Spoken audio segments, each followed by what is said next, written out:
আসসালামু আলাইকুম সবাইকে।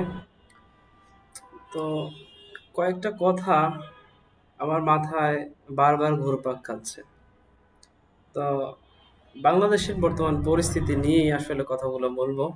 যদি আপনার হাতে ২-৩ মিনিট সময় থাকে দেখতে পারেন। তো কয়েকদিন আগে আমাদের জগন্নাথ বিশ্ববিদ্যালয়ের ১৫তম আবর্তনের আ জুবায়েদ ভাইকে হত্যা করা হয়। উনি হচ্ছে ছাত্র দলের আহ্বায়ক সদস্য, সাথে কুমিল্লা জেলা কল্যাণের হচ্ছে সভাপতি। তো এমন একটা মানুষকে মেরে ফেললো, তো তারপরেও আমাদের বিচার পাইতে এই সরকারের কাছে বিচার পাইতে আমাদের কতই না কাঠখড় পোড়ানো লাগতেছে। এখানে হাজার হাজার স্টুডেন্ট সবাই মিলে আমরা আন্দোলন করতেছি, তারপরেও আমরা একটা সুষ্ঠু বিচার পাই না। সরকারের কি আহ, সুষ্ঠু বিচার করার কোনো শক্তি নাই?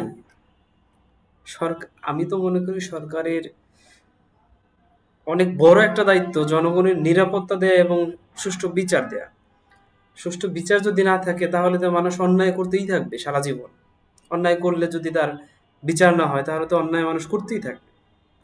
তো এই বিচারটা এমন একটা পাওয়ারফুল, বর্তমানে বলা যায় ছাত্র দলের অনেক পাওয়ার। কেন বলতেছি? এখন একটা নিউট্রাল সরকার আছে। সাথে সাথে এখন আমরা ধারণা করতেছি সবাই যে এই ফেব্রুয়ারিতে নির্বাচন আসলে যে বিএনপি জিতবে। বিএনপি জেতা মানে ছাত্রদল জেতা একই কথা। তো এই পাওয়ারে থাইকাও তারা যদি ন্যায্য একটা আহ, বিচার না পায়, তাহলে বাংলাদেশের সাধারণ জনগণ কিভাবে এই ন্যায্য বিচারটা পাবে? আমার প্রশ্ন থাকলো রাষ্ট্রের কাছে এবং আপনাদের কাছে। আপনি রাষ্ট্রের বাইরে না, আমিও না। তো আসলে এই প্রশ্নটা আমার মাথায় খালি ঘুরপাক খায়। তো আমরা জনগণ কিভাবে তাহলে আহ, সুষ্ঠু বিচারটা পাবো? সরকার কিভাবে আমাকে সুষ্ঠু বিচারটা দিবে? টাকার কাছে যদি এই ওসিডি সিএসপিরা যদি বলি হয়ে যায়, তাহলে আমরা তো কোনোদিনও সুষ্ঠু বিচারটা পাবো না। আগেও পাই নাই, এখনো পাচ্ছি না, ভবিষ্যতে পাবো কিনা তাও জানি না। এই হয়েছে অবস্থা, বর্তমান পরিস্থিতি। বর্তমান ওই পূর্বের পরিস্থিতি একই কথা। ভবিষ্যতে চেঞ্জ হবে কিনা আসলে জানি না। আমাদের কি দুর্নীতিটা রক্তে মাংসে মিশে গেছে বাংলাদেশের? যে যেইখানে যাই, যার অবস্থানে যেখানেই থাকি, সেখানে কি আমার দুর্নীতি করতেই হবে? ভালো মানুষ নাই দেশে? বুঝি না আমি। অপরপক্ষে এই পাশে দেখলাম আমি আমাদের মাদারীপুরের ছোট্ট একটা ঘটনা, যেখানে হচ্ছিল যে একটা মাদ্রাসায় একটা মেয়েকে ধর্ষণ করা হয়েছে। এই যে ধর্ষণ করছে তাকে পুলিশ ধরছে। পুলিশ ধরে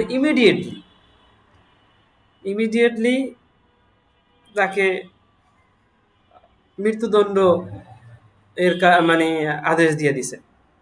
কার্যকর হয় নাই, তার মৃত্যুদণ্ড হয়ে গেছে, মানে এমন একটা এই আহ, জারি হইল। তো তাকে এত দ্রুত কিভাবে মৃত্যুদণ্ড দেওয়া হচ্ছে? আইনে কি আসলে এমন আছে এত দ্রুত মানে আহ, বিচার কার্য কমপ্লিট করা? আর যদি থাকেই, তাহলে এত এত ধর্ষণ হচ্ছে, তাদেরটা প্রমাণও হচ্ছে, তাহলে তাদের ক্ষেত্রে এটা হচ্ছে না কেন? তাহলে কি আমি ধরে নেব পলিটিক্যাল ব্যাকগ্রাউন্ড যদি আমার পিছনে না থাকে তাহলেই আমার বিচারটা হবে? আর পলিটিক্যাল ব্যাকগ্রাউন্ড যদি আমার থাকেই, তাহলে আমার কোনো বিচার নাই। ২ দিন জেলে থাকবো, পরে বের হয়ে যাব।